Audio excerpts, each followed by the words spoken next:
Bom, deixa eu compartilhar minha tela aqui. Bom, gente, hoje a gente vai começar a segunda parte da matéria, né? A gente vai falar um pouquinho sobre risco e retorno. Essa segunda parte da matéria, ela vai, né? Na apostila aqui que a gente disponibilizou, ela corresponde aos próximos 3 capítulos, né? É a parte, talvez, principal de AFO 2. E hoje a gente vai começar iniciando a discussão sobre risco e retorno. E eu quero usar essa figura aqui. Deixa eu só abrir uma anotação aqui.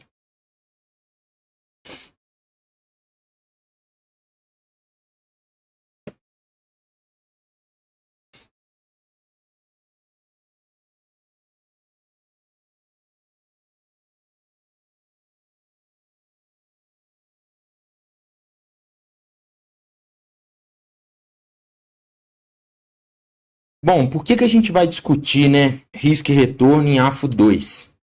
É uma das decisões mais importantes que a área financeira de uma empresa, né, deve tomar. A gente divide em finanças, né, as decisões de investimento e as decisões de financiamento. E qualquer tipo de decisão, qualquer tipo de análise de projeto, né, análise de investimento, qualquer tipo de em qualquer situação, né? A gente sempre vai ponderar em finanças qual é a expectativa daquele projeto, né, ou daquele investimento, qual é o retorno dele, né? Aqui nesse gráfico aqui, né? Hoje eu quero falar principalmente, né, introduzir esse assunto de retorno e risco em administração financeira, né? Então eu sempre vou avaliar, né, qual é a expectativa que eu tenho de retorno e qual é o risco que eu estou incorrendo com aquele projeto ou com aquele ativo. E por que isso é importante em finanças? Né? Em qualquer situação que a gente se encontre em análise financeira, a gente sempre vai avaliar, né, qual é o grau de risco do investimento, e risco talvez seja um dos conceitos mais usados em finanças, e qual é a expectativa de retorno. Né? E se a gente for dar uma olhada rápida nesse gráfico aí, a gente vai entender o que nele? Bom, a gente vai entender que quanto maior o risco, né, quanto mais o movimento para cá desse eixo aqui, mais eu espero um retorno maior, né? Então aqui a gente pode dar um exemplo aqui, né? Qual é o rendimento, né, que tem um baixíssimo risco, mas também tem um retorno muito baixo? Aqui a gente pode colocar, por exemplo, a poupança. Ou seja, a poupança, ela é um ativo que tem baixo risco, né? Ou seja, você vai ficar tranquilo de deixar o seu dinheiro na poupança, mas em contrapartida também ele vai render muito pouco. Se a gente for colocar, né, uma expectativa de investimento com um risco potencial maior e também um retorno potencial maior, aqui a gente vai colocar, por exemplo, investimento de renda variável. Né? A gente pode colocar bolsa, ações, mercado futuro, opções. Só que antes disso, né, antes da gente avaliar, né, qual é o risco e retorno de um investimento, ou de uma empresa, ou de uma ação, ou de um projeto, é importante a gente conceituar o que é risco. Né? O que é risco? Existe um conceito bacana de risco que eu gosto, que fala que risco é a probabilidade de fracasso. Né? O que é isso? Qual é o risco de uma operação? É a porcentagem, né, a probabilidade daquilo não dar certo. Né? Qual é o risco de eu estudar e não passar no vestibular? O risco vai ser medido em quê? Qual é a chance de você não ser aprovado? Qual é o risco de um cara que está nas últimas lá morrer? Bom, o risco dele morrer é a probabilidade do fracasso. Qual que é o fracasso? Ele não sobreviver. Então, risco, sempre que a gente usar a palavra risco, a gente vai estar sempre tentando traduzir o risco para um valor, para uma métrica percentual, uma métrica de probabilidade. Né?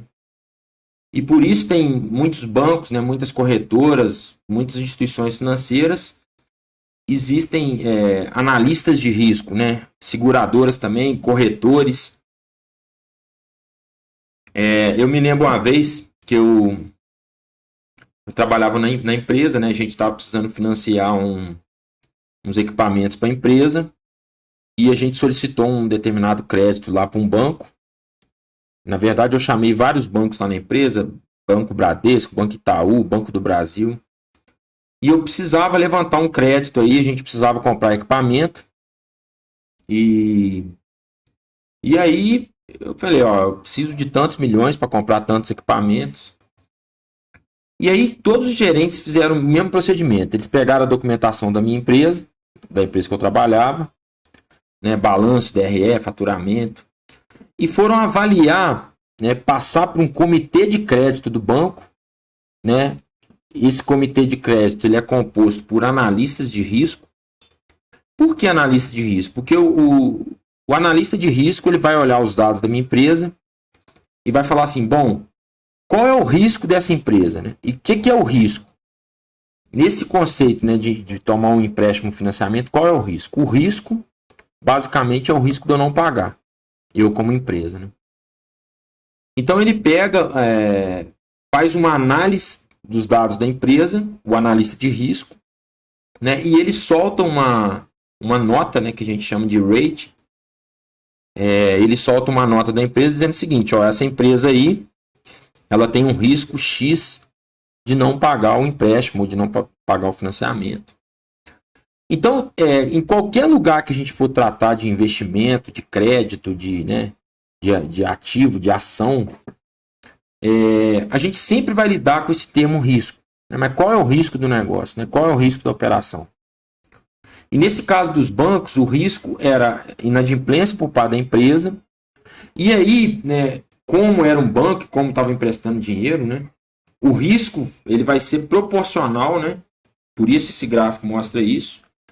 O risco, de forma que se a minha empresa lá fosse muito arriscada, o risco vai ser proporcional ao retorno.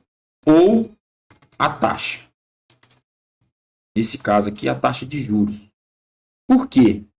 Porque, pensa bem, se o banco analisa os dados da minha empresa, fala assim, a empresa está meio capenga, está com endividamento alto, né, está tendo queda de faturamento nos últimos meses e tal. Então, é mais arriscado emprestar para essa empresa. Então, eu me lembro que um termo que os gerentes usavam muito era, eu vou levar a sua proposta para o comitê de crédito ou comitê de risco, né? E me lembro de um especificamente que falou assim, Davi, eu vou lá no comitê defender sua proposta. Como assim?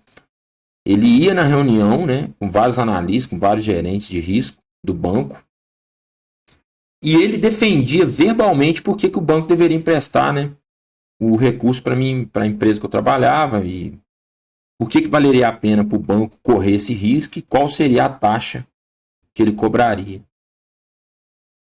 Então, dentro desse conceito, né, como risco, a probabilidade de fracasso, a gente também tem que tratar, por outro lado, qual é o retorno esperado. Né? Então, aqui, o risco é a probabilidade de fracasso e o retorno esperado, e a literatura usa esse termo, né? Retorno esperado é o retorno futuro ponderado pelas... É o retorno futuro ponderado pela probabilidade de ocorrer.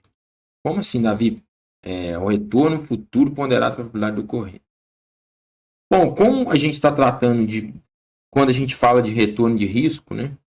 Vamos avaliar o potencial dessa empresa, desse projeto. A gente sempre está falando de uma expectativa futura, né?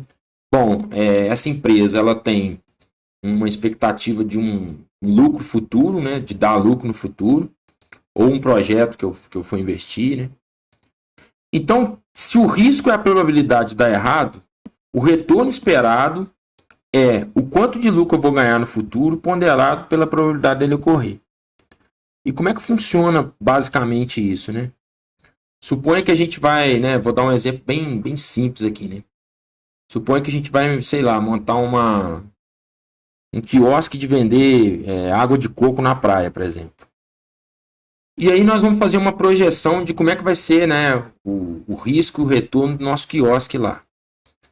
Bom, a primeira coisa que a gente vai, né, para ver se vale a pena a gente abrir o quiosque, a gente vai primeiro colocar, né, bom, por um lado vamos ver qual a expectativa de faturamento desse quiosque. Então, nós vamos ter de um lado aqui o faturamento. Bom, quanto eu vou vender, né? Quanto eu vou vender para meus clientes, né? Qual o preço que eu vou vender? De que forma eu vou vender, né? Vai ter inadimplência, vou vender tudo à vista, vou vender no cartão. Como é que vai ser o meu faturamento desse novo negócio? Bom, será que eu... Só que, como eu não tenho menor ideia de como vai ser, né? Eu nunca abri um quiosque, não tenho ideia de como é que vai ser a receita no início, daí um tempo. Como eu não tenho a menor ideia do que vai acontecer, o que é comum a gente fazer? Traçar vários cenários. Então a gente vai ter cenário, por exemplo, normalmente a gente usa, né, um cenário otimista, um cenário realista e um cenário, por exemplo, pessimista. Deixa eu até abrir uma planilhinha aqui. Vamos fazer isso numa planilha para ficar mais claro. Como que os cenários trabalhariam, né? Como eu não tenho a menor ideia do futuro, né, da expectativa do futuro, uma das hipóteses para eu fazer isso é eu projetar, né, cenários futuros. Então vamos dar um exemplo aqui. Ó. Suponha que eu vou montar um negócio e aí eu tenho lá o cenário otimista, cenário realista e o cenário pessimista. Estou montando, vamos botar aqui, ó. Meu negócio é um quiosque, uma praia qualquer aí. Bom, então, como é que eu vou tratar os três cenários? Bom, para cada cenário eu tenho uma projeção de retorno. E aqui eu estou falando de retorno já o que? Retorno já é, né, a diferença de receitas menos os custos e despesas. Já tô tratando o retorno aqui como se fosse o lucro, né? Bom, eu vou vender quanto na praia? Não sei, eu nunca vendi, nunca montei um negócio na praia. Mas eu preciso trabalhar com cenários. E aí a gente começa a projetar cenários, né, para um determinado negócio, para uma determinada empresa. E isso vale, gente, tanto para uma empresa que não existe, que é o caso aqui, quanto para uma empresa que já existe. Ah, eu tenho lá uma indústria que fabrica, sei lá, telha, e eu quero saber qual é a projeção, por exemplo, o ano que vem da minha empresa. Né? E aí, eu não sei como é que vai ficar a pandemia, eu não sei se esse negócio vai melhorar, vai piorar. Então, como eu não tenho a menor ideia do que vai acontecer no futuro, a gente vai traçar o quê? Vai traçar cenários, né, para que a gente pondere, né, a probabilidade de ocorrer cada cenário. Então, vamos dar um exemplo aqui, só para a gente ficar bem claro aqui. Ó.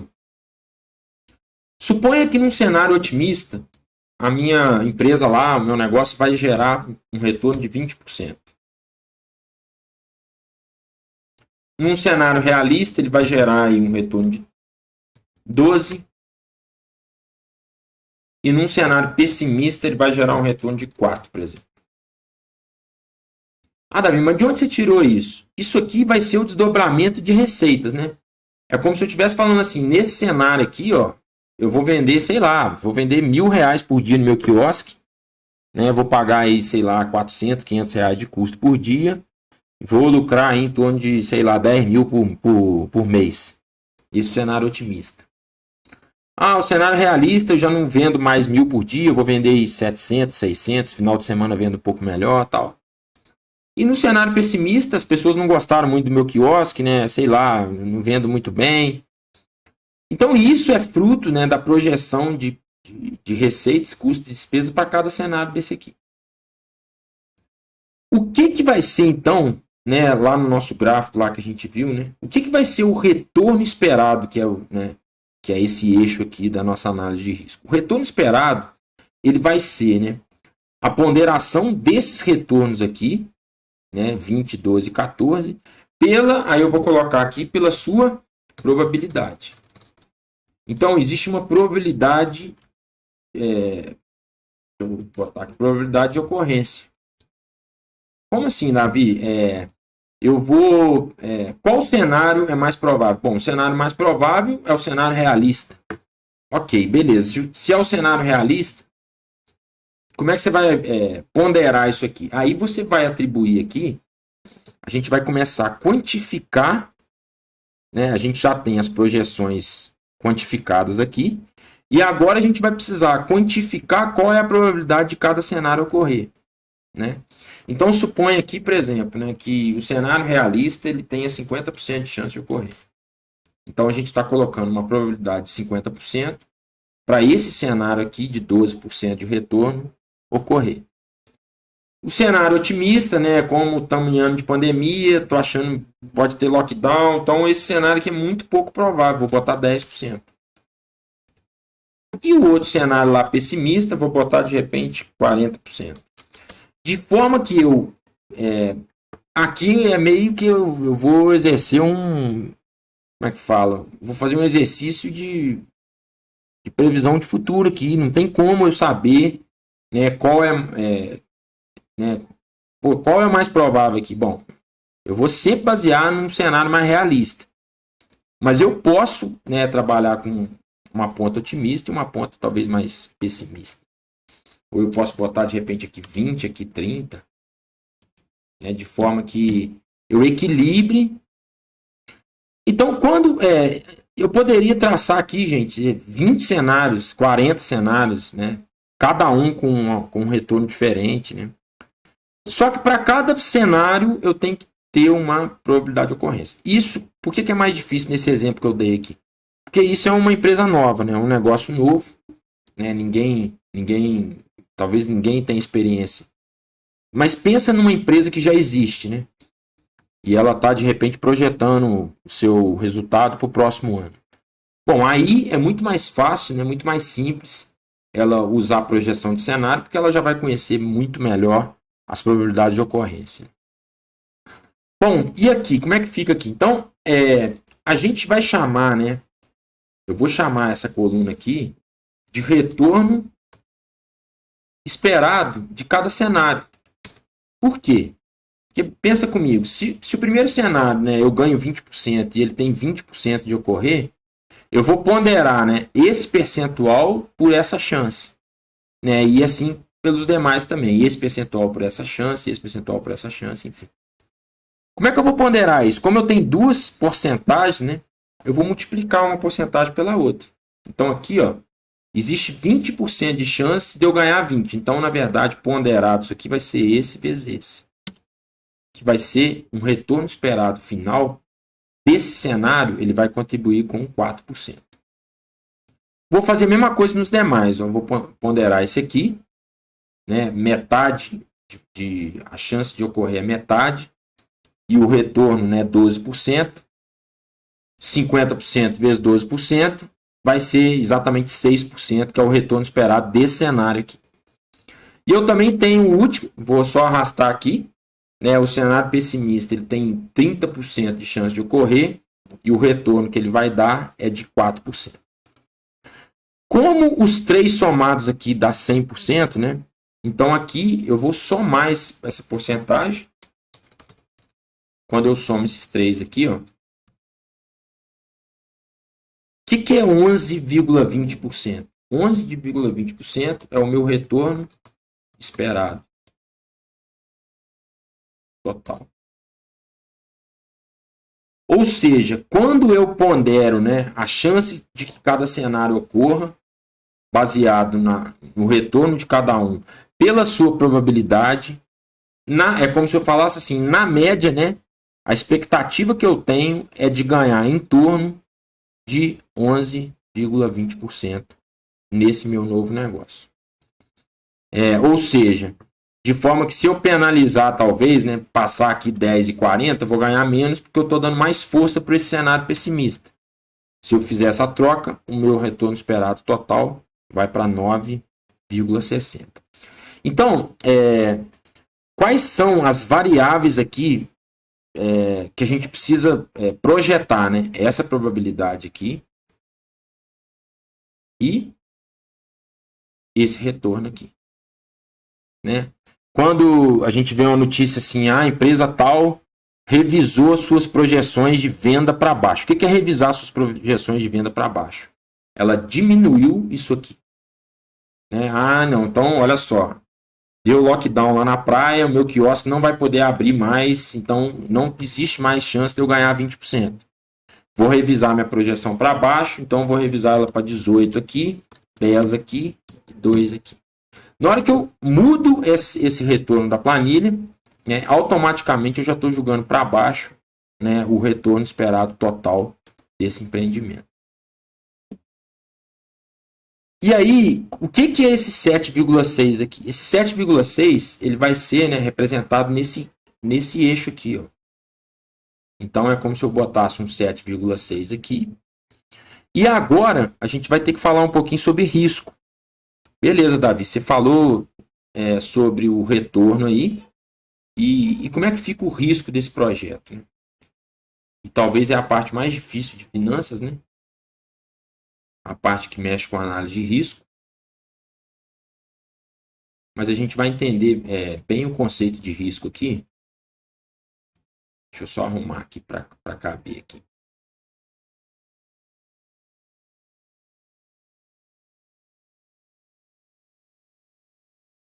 Bom, o que é esse retorno esperado total, que 7,6? Significa que quando a gente pondera os cenários vezes as suas probabilidades, vezes o seu retorno, o valor esperado médio, né? A gente pode falar dessa forma também. A média de retorno que a gente espera dessa empresa é 7,6. E quando a gente fala de média, né, eu quero usar uma ilustração aqui. Deixa eu pegar uma figura aqui bacana para a gente colar ali. Quero falar um pouquinho da curva normal, né? Que é bem importante. E ela vai balizar muito a nossa análise aqui. Deixa eu copiar uma aqui qualquer. Deixa eu ver se essa aqui tá boa.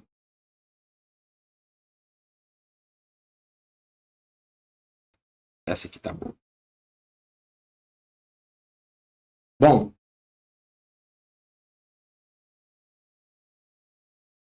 o que é o 7,6?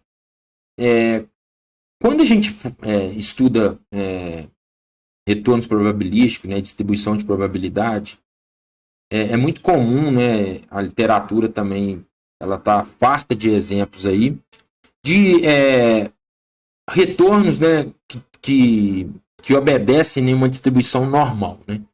Você já deve ter visto essa curva aqui em algum lugar. Né? Essa curva ela tem um nome, né? Deixa eu botar aqui em cima. Ela chama curva normal ou distribuição, né, de Gauss. E quero falar um pouquinho dela. O que é uma curva normal ou uma distribuição de Gauss? Até um exemplo bem prático disso, né? O exemplo vem da biologia, né? Tinha uma história que uma vez contaram que era o seguinte: tinha um biólogo, né? E o biólogo ele era um pesquisador bem dedicado, né? Um cara bem estudioso. E ele começou a tentar analisar o tamanho dos insetos, né? Então ele pegava lá, por exemplo, a abelha, pegava lá quando a abelha morria, pegava lá 50, 100, 200, 300 abelhas e começava a medir, né, o tamanho da abelha. Deixa eu pegar aqui uma para ficar didático demais. Vou pegar uma foto de uma abelha aqui. Vou pegar essa abelha aqui, ó.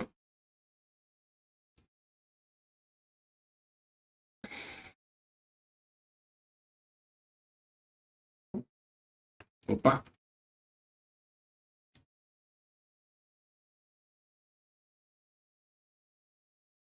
Ele pegava uma abelha, a abelha morria, e ele começava a medir, né? Tamanho total da abelha. E ele percebia que tinha abelha que era pequenininha demais, tinha abelha que era muito grande. Mas na maioria das vezes a abelha tinha um tamanho razoável, né? O tamanho que ele chamou naquela época, né? De tamanho médio, né? Então a gente tinha a abelha muito grande, a abelha muito pequena e a abelha do tamanho normal, né? Por isso a curva chama normal. Por que esse conceito, existe conceito de curva normal, né? Porque ele entendia o seguinte, bom, toda abelha que tiver o tamanho razoável, né, um tamanho médio, a gente vai chamar essa abelha, né, de abelha normal, né? Então, a abelha normal, qual que seria a abelha normal? A abelha normal seria aquela que tem um tamanho médio, né, que tem um tamanho que quase todas as abelhas têm. Então, é como se a gente pudesse falar assim, bom, existe uma abelha que ela é normal e existe uma abelha que ela não é normal. Então, a gente vai chamar essa abelha de anormal. Bom, como que a gente vai classificar se uma abelha é normal ou se uma abelha é anormal? Bom, a abelha normal é aquela que tem um tamanho parecido com quase todas as outras. Aquela que for menor ou maior, ou muito menor, ou muito maior do que as normais, a gente vai chamar ela de abelha anormal. E aí aqui ele criou um conceito, né, muito interessante. Tudo o que não é normal, a gente vai falar que existe um desvio. Então, gente, é como se eu estivesse definindo assim, bom, toda abelha média, ela é normal, toda abelha que não é média, ela é anormal e ela necessariamente apresenta um desvio. Esse desvio pode ser positivo, se o tamanho da abelha for muito maior do que a média, ou esse desvio pode ser negativo se o tamanho da abelha for bem menor, né, ou menor do que o tamanho médio. Então, numa curva normal, na hora que ele pegou e juntou, sei lá, 100, 200, 300 abelhas, ele começou a separar. Bom, essa aqui é média, essa aqui é média, média, média, média. Opa, essa aqui é muito grande, ela está fora da normalidade, ela é uma abelha anormal, ela é muito maior. E depois ele pegou e separou, né, os grupos e começou a contar. Bom, deixa eu ver quantas abelhas, né, são normais e quantas abelhas não são normais. E na hora que ele fez esse experimento, e na hora que ele fizer experimento com qualquer inseto, né, e na biologia vai tá recheado de exemplos aí, ele chegou a essa curva de distribuição aqui. Como assim, Davi? Ele chegou à conclusão seguinte, bom, quem, né, vai ocupar esse topo aqui da curva normal? O que isso significa? Significa que nesse ponto aqui, né, esse f de x aqui, né, a gente vai chamar isso aqui a quantidade de... Deixa eu só colocar uma... Ele vai chamar esse ponto aqui, ó, né? O que é f de x? F de x é a quantidade de abelha que eu tenho. Então, isso aqui, esse eixo é a quantidade de abelha que eu tenho, e isso aqui é o tamanho que ela morreu, né? Então, qual é o tamanho máximo, né? Assim, o tamanho que mais saiu abelha morta, né? Qual é o tamanho que eu tenho o máximo de abelhas na minha distribuição, né?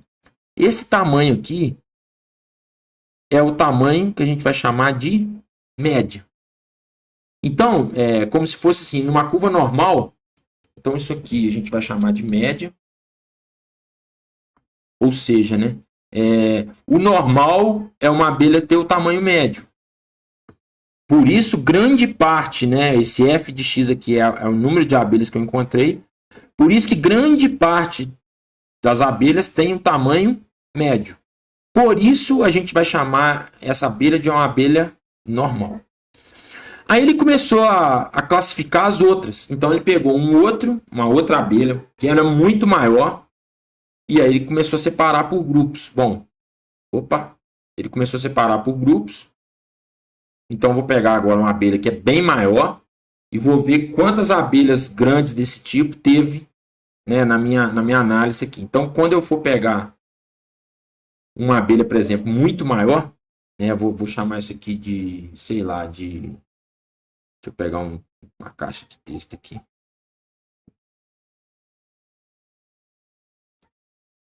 vou chamar de M mais 1. Né? Na verdade, eu queria usar esse termo aqui, mas até eu achar ele aqui no teclado. Para um tamanho, né, da média mais 1, que eu estou definindo mais 1, pode ser, sei lá, milímetro, não sei. Estou inventando aqui. Quando eu vou tratar um tamanho maior do que a média, como já é diferente do normal, a frequência, né, a quantidade de abelhas que eu vou encontrar vai ser menor. E se eu fizer isso lá no cantinho da curva, aqui embaixo, não vai ter quase praticamente, né, nenhuma abelha com esse tamanho aqui. Quando eu dava aula ao vivo, né, presencial, a gente fazia essa dinâmica com tamanho. Né, eu pegava a altura de todos os alunos da sala e fazia, né? Quanto você mede? 1,60, 1,70. E aí eu calculava qual é a média de altura da sala, né? Então, por exemplo, a média dos meus alunos, sei lá, era 1,60. Aí tinha um cara na sala que media 1,95. O cara vai ficar aqui na curva, né? Ou seja, o que essa curva vai me mostrar, então? Essa curva vai mostrar o seguinte. Bom, e aí, por isso que é importante a gente falar de probabilidade. Se a gente está falando de probabilidade, a gente vai falar de curva normal, né? Qual é a probabilidade de eu encontrar um cara aqui, né? De eu encontrar uma abelha gigante aqui. Né? A probabilidade vai ser esse f de x aqui. Então, só para a gente dar um exemplo. Vamos supor que eu tenha 200 abelhas na minha amostra. E eu cheguei à conclusão que 125 abelhas são normais. Né? Tem tamanho médio. Então, esse número aqui, ó, né, esse número aqui seria, por exemplo, 125. Deixa eu botar ele aqui. Aqui seria 125. Então, esse número, né, qual a quantidade de abelhas que tem o tamanho médio? Eu já falei que 125. Qual é a quantidade de abelha do M mais 1 aqui primeiro? Do M mais 1 eu encontrei 12 abelhas, que são M mais 1. Então, aqui, né, eu tenho 125, que é o total. E aqui agora eu vou ter, né? Opa, não é aqui não, aqui. Aqui vão ser só 12 abelhas. Tá fora de escala aqui meu gráfico, né? Davi, quantos vão ser essa abelha gigante aqui? Bom, eu achei uma abelha gigante. Então, esse número aqui, ó, ele vai ser 1. Então, aqui eu vou pegar aqui e vou botar 1.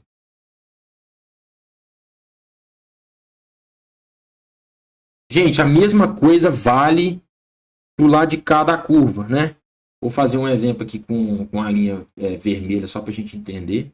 Então, por exemplo, eu comecei a medir também quantas abelhas tem, era pequenininha demais. Né? Opa, deixa eu fazer aqui. Então, por exemplo, aqui, ó. Opa. Bom, quantas abelhas medem, né, vou chamar essa medida aqui, sei lá, de M menos 1. Então, aqui, ela vai medir a média menos 1, né? Pode ser 1 milímetro, não sei. E aqui eu vou colocar uma outra linha, né? E aqui vai me passar qual é a quantidade de abelhas que mede M menos 1. Então, esse conceito, né? Até que eu pegue toda a curva, e toda a curva, como são 200 abelhas, durante toda essa curva aqui, eu vou ter o total de abelhas dessa curva aqui, 200 abelhas. Então, na hora que eu começo a fazer, bom, Davi, então qual é a probabilidade de sair uma abelha gigante? Bom, baseado nessa amostra aqui, então a probabilidade, né, vou chamar de P de X, sendo X, né, a probabilidade da abelha ser gigante, a probabilidade da abelha ser gigante vai ser 1 dividido por 200. Bom, o que é 1 dividido por 200? Bom, 1 dividido por 200 qual é a chance de uma abelha ser gigante? 0,5%. Então, o que a curva normal, né, tem a ver com probabilidade? Tudo a ver, porque se a distribuição do evento que você está trabalhando, né? E, por exemplo, o meu evento aqui foi tamanho de abelha quando morre. Né? Mas poderia ser a altura de uma pessoa, poderia ser distribuição de renda, poderia ser uma série de de distribuições quantitativas, que você vai avaliar se ela apresenta um comportamento normal, né? Então, se eu te falar assim, bom, se você matar uma abelha hoje, né, se ela morrer e você catá-la no chão e medir, qual é a chance dessa abelha ser gigante? A chance dela ser gigante é de 0,5%. Qual é a chance dela ser uma abelha normal? Então, você vai fazer aqui, ó, normal vai ser 125 dividido por 200. Bom, existe 62,5% de chance da abelha estar com esse tamanho aqui próximo. Então, beleza, joia. Então, a gente tem já uma noção do que é uma curva normal. Então, a curva normal, a gente pode defini-la assim, né? Distribuição de Gauss, uma curva normal, é aquela distribuição cuja média, esse valor aqui, né, é o valor que representa a frequência máxima, né, de indivíduos de uma amostra. Ou seja, em qual ponto da curva eu vou ter o número máximo de indivíduos nela, né? Exatamente no valor médio. Então, trazendo essa ilustração dessa curva aqui para o nosso exemplo, né, é como se esse 760 aqui fosse esse valor aqui. Ou seja, ele é o mais provável que ocorra, já ponderando, né, todos os cenários de cada um, né? Então, significa, é como se eu falasse assim, significa que, na média, a minha expectativa de retorno é de 7,6 de retorno médio aqui. Beleza, Davi. E como é que a gente vai calcular, então? Beleza, a gente tem já o valor médio, como é que a gente vai calcular os desvios, né? Tanto para cima quanto para baixo. Então, como eu estava dizendo para vocês, esse autor, né, ele classificava, né, esse cientista, as abelhas normais e as abelhas anormais, né? Bom, o que é uma abelha normal? É uma abelha que apresenta desvio. Eu vou botar esse aqui maior aqui, ó. Então, se ela apresenta desvio, o que a gente precisa calcular? Aí, ele criou uma métrica, né, que é muito famosa hoje, todo mundo usa, que ele chamou de desvio padrão. Né? E por que tem esse nome desvio padrão? Porque é um desvio, né, é o desvio em relação, né, a um padrão. Qual é o padrão? O padrão é a abelha ser normal. Então, o desvio padrão é um desvio que a gente vai calcular numérico, né? Que ele vai representar um valor quantitativo em relação a um valor normal ou um valor padrão. No gráfico, né, na curva, é esse valor aqui. Ó. Esse M mais 1 aqui, ó. Deixa eu ver se eu consigo girar isso aqui.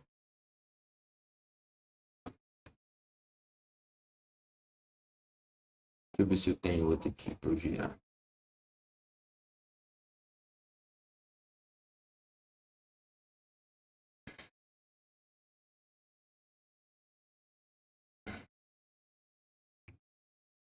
O que vai ser o desvio padrão? Vai ser essa quantidade de valor aqui.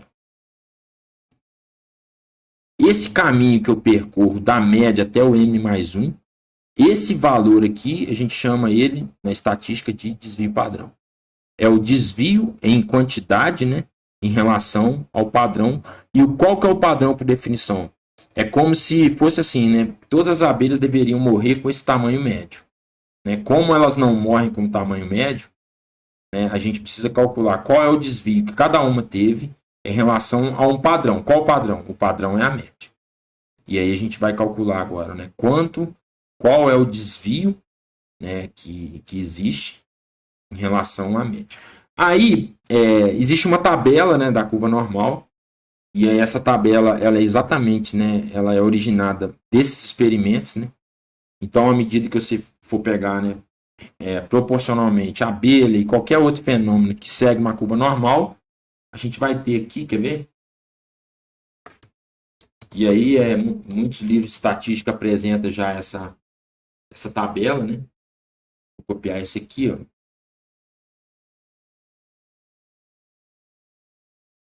Como é que funciona aqui, ó? Aqui vai ficar difícil de enxergar. Deixa eu tentar abrir lá no site. Vai ficar mais fácil de ver. Deixa eu ver se vai ficar legal.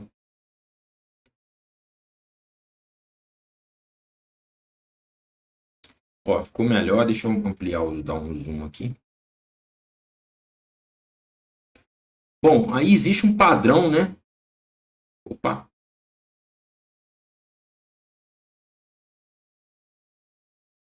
Aí não sei se não der para ler, eu leio os números aqui. O que são esses percentuais aqui? Então, a cada vez que eu dou um salto para cá, né? Eu chamei de M mais 1. Né, esse 1 poderia ser, por exemplo, milímetro. Então, eles começaram a padronizar, né, os intervalos dos desvios em relação ao valor médio. Então, por exemplo, eu tenho nessa curva aqui a média como o valor mais alto aqui dessa montanha. Então, quando eu ando um desvio padrão para cá e um desvio padrão para cá, e qual é o valor desse desvio padrão? Eu vou calcular ele, né? E a gente depois vai aprender a calcular ele.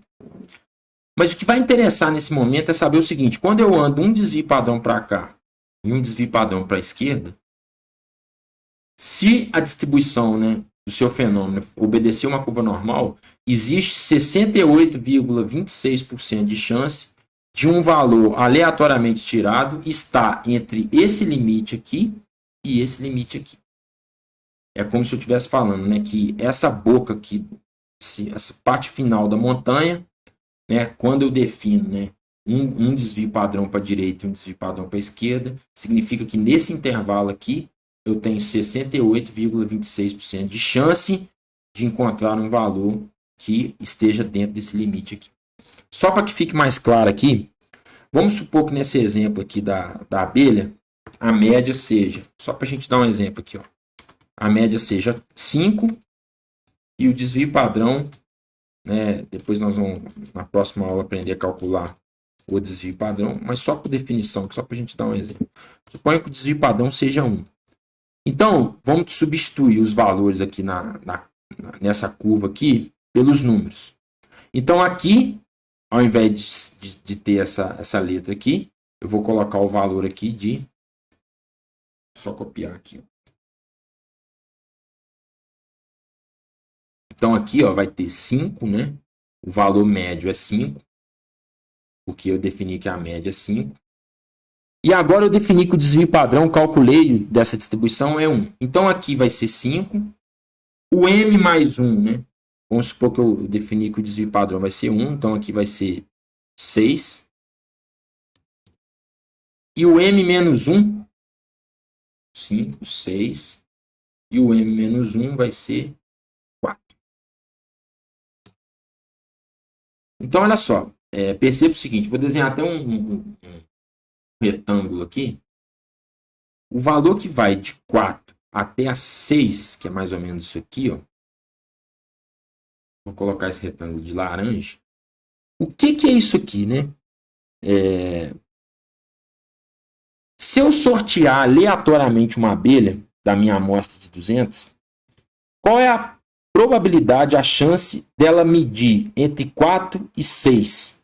Bom, qual é a chance? A gente consulta a tabelinha. A chance é de 68,26. Então, nesse quadrante aqui, existe, né, 68,26% dela está medir entre 4 e 6. É isso que diz a tabelinha da curva normal. Beleza, Davi. E agora, se você avançar mais um? Bom, se a gente avançar mais um desvio padrão, então aqui eu vou ter, né, o 7. Então aqui vai ser 7. E aqui vai ser 3. Então aqui eu tenho 7, 3. Bom, agora eu não tenho mais esse retângulo laranja. Né? Como eu ampliei o intervalo, né? Vou desenhar um outro retângulo aqui. Vou desenhar um retângulo verde. Qual é a chance de uma abelha? Né? Vou botar ele verde. Qual é a chance de uma abelha medir entre 3 e 7%? A gente vem na tabelinha.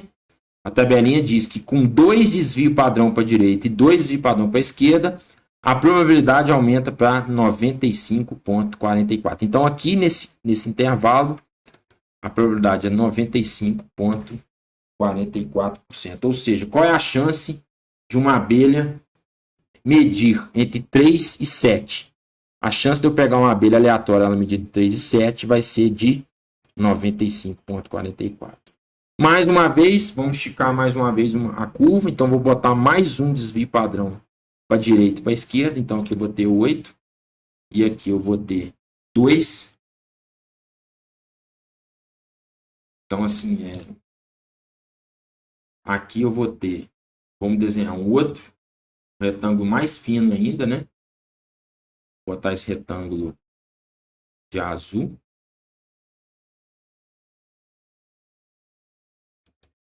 Bom, esse retângulo aqui.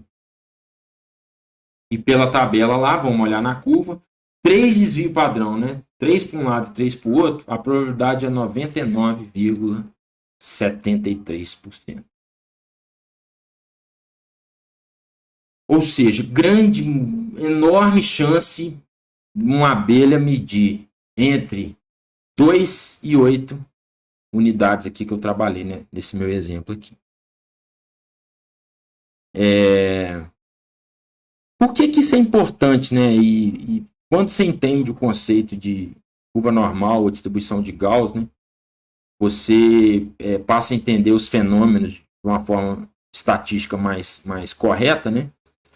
E por isso que a estatística, né? A maioria dos testes estatísticos, eles visam testar inicialmente se uma distribuição é normal ou não. Porque se ela for normal, ela vai sempre assemelhar a esse comportamento aqui. E aí, qual é o seu trabalho? O seu trabalho é calcular a média de desvio padrão. Você calculando a média de desvio padrão, você já tem as probabilidades do cenário ocorrer, né? Vou tentar dar um exemplo aqui. Suponha que o nosso quiosque da praia aqui, a média é 7,6 e o desvio padrão aqui seria, sei lá, 2, por exemplo, né? Se o desvio padrão, nós vamos aprender a calcular na próxima aula, for 2, então eu posso já desenhar a minha curvinha. Aqui onde tem o 5 vai ser 7,6, 2 para cima 9,6, 2 para baixo, né? 5,6. Qual é a chance da minha empresa ganhar entre 5,6 e 9,6? Bom, 68%. E aí você vai trabalhando. Aí agora, a grande questão, né, é saber se a distribuição de retorno de um projeto, de uma empresa, obedece uma curva normal. E aí você pode basear isso em série histórica, enfim. Embora assim, né, o desafio da área financeira está em muitas distribuições financeiras não são normais, né?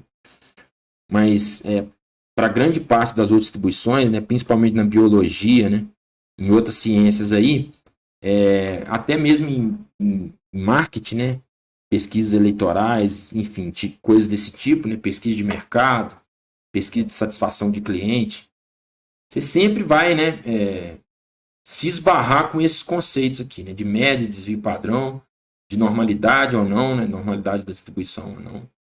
E por que ela é relevante, né, o conhecimento? Porque à medida que você conhece a natureza da distribuição do seu problema, né, ou dos seus dados, né, da sua população, da sua amostra, você passa a entender essa dinâmica, né? Bom, qual o intervalo que eu vou trabalhar, né? De forma que eu consiga, né, cercar, né? E quando a gente fala de risco, a gente está falando exatamente disso, né? Não sei se vocês já perceberam, está muito em alta hoje, né? Quem gosta de futebol aí, sites de aposta, né? Sporting bet não sei o que, bet para lá, bet para cá. O que é o site de aposta esportiva? Ele vai trabalhar sempre com a probabilidade de algo acontecer. Qual a probabilidade do time ganhar do outro? Aí você vai ver, um time é bom pra caramba, o outro time é ruim. Bom, a probabilidade é altíssima. Então, como a probabilidade é altíssima, né, você vai ganhar muito pouco se a lógica prevalecer. Por quê? Porque ele já está calculando qual é a probabilidade do evento ocorrer e já está ponderando quanto que deve ganhar para cada probabilidade. De forma que sempre, né, aqueles mais prováveis você vai receber menos. E onde está a inteligência, né, da normalidade, da curva normal? A inteligência da curva normal numa análise de risco, né, num problema igual a esse, é você tentar definir, né, qual é o limite máximo e mínimo do que você pode ganhar ou perder. Né? Vamos dar um exemplo aqui. Né? Aqui eu estou falando tamanho de abelha, mas vamos supor que tamanho de abelha entre 2 e 8, qual é a chance de uma abelha ter entre 2 e 8? 99,73%. Então, tem chance de uma abelha medir 1? Tem. É muito? Não, é baixíssima a chance. Então, você consegue calibrar, né? Qual é o valor que você consegue correr risco? Não, eu quero correr um risco de, sei lá, 80%. Ou seja, eu tenho 80% de chance do meu negócio ficar entre um intervalo X e Y, né? Ah, não, se eu ficar só com desvio padrão, eu tenho 68% de chance. Se eu baixar para meio desvio padrão, vai ser menos ainda. Então, a sabedoria, né, o discernimento para você usar a normalidade é o seguinte: bom, qual intervalo eu aceito? Né? Assim, 2 desvio padrão, 1 desvio padrão, 3 desvio padrão, 4 desvio padrão. Quanto que você quer aceitar que as coisas possam dar errado? Né? Eu, por exemplo, se eu quisesse fazer esse tamanho de abelha aí, e eu quisesse garantir, por exemplo, não, eu quero garantir que 99% das chances a minha previsão vai estar certa. Então, eu vou ter que trabalhar com 3 desvio padrão para cada lado. E 3 desvio padrão para cada lado é assumir que uma abelha mede entre 2 e 8. Então, assim, eu estou tranquilo que a cada 100 abelhas que tirar lá da minha amostra, 99 vai estar nesse intervalo, né? Entre 2 e 8, que é o intervalo que eu mesmo defini. Né? E existe só para a gente encerrar aqui, existe uma técnica, né? Uma ferramenta de qualidade que muita gente conhece, chama Six Sigma, né? Deixa eu até anotar aqui. Não sei se alguém já ouviu falar aí, Six Sigma. O que é Six Sigma, né? Sigma é a letra, né? É o símbolo do desvio padrão. Né? Então, eu não vou tentar achar aqui o sigma aqui. Mas o que significa Six Sigma? Significa 6 sigmas. Né? Ou seja, o que é um controle de qualidade baseado em Six Sigma? Ele vai controlar 3 desvio padrão para cá. Né? É como se os 6 sigmas fossem, né, o tamanho todo. Por exemplo, eu estou numa fábrica e quero garantir que o produto que está sendo fabricado está conforme. Eu vou usar um modelo 6 Sigma. Então, qual é o grau de exigência que eu vou usar do modelo? Eu vou usar o grau de exigência seguinte. Bom, eu vou usar 3 desvio padrão para a direita, mais 3 desvio padrão para a esquerda, ou 3 sigmas para a direita, 3 sigmas para a esquerda, de forma que o total seja 6 sigmas. Então, eu vou garantir, né, através dos 6 sigmas, pela normalidade aqui, que a minha produção ela vai ficar 99,73% dentro de uma faixa aceitável, né? Ou seja, a cada 100 peças vou ter talvez uma com defeito, né? Ou a cada 200 peças vou ter uma com defeito. E é essa lógica, né, que a qualidade usa, né? O que é o 6 sigma da qualidade? É exatamente você colocar, né? Vamos supor que numa linha industrial, estou produzindo produto e a conformidade, eu vou medir a conformidade de cada produto. Se eu exigir uma qualidade 6 sigmas, né, isso significa dizer que eu vou exigir 99,73% de conformidade. Ok, então, pessoal, quero saber se alguém tem alguma dúvida. Hoje a gente falou um pouquinho sobre, só pegar a apostila aqui. Hoje a gente falou um pouquinho sobre retorno esperado, né? Falamos já também alguma coisa sobre medida de risco, né? Curva normal, definição de cenários, né? Então, na próxima aula, o que nós vamos continuar aqui? Nós vamos aprender a calcular, né? O desvio padrão, né? A média. E muita gente, né, se horroriza com estatística, né? Na verdade, estatística, boa parte, né, dos testes, né, que a gente chama de testes paramétricos, né, teste que a distribuição obedece uma distribuição normal, né, à medida que você entende essa lógica aqui, né, fica muito mais fácil você compreender os conceitos de estatística, né? E aí sempre que a gente falar de paramétrico, a gente está falando de parâmetros normais, né? Ou seja, parâmetros em que a média e variância, né, ou a média e desvio padrão são importantes. Agora, se uma distribuição ela não é normal, né? Então significa dizer que a média e desvio padrão não tem muita importância, né? Eu vou pegar, por exemplo, deixa eu só mostrar um exemplo aqui de uma distribuição, por exemplo, uma distribuição binomial. Deixa eu ver se tem um gráfico dela aqui. Olha só, por exemplo, uma distribuição binomial.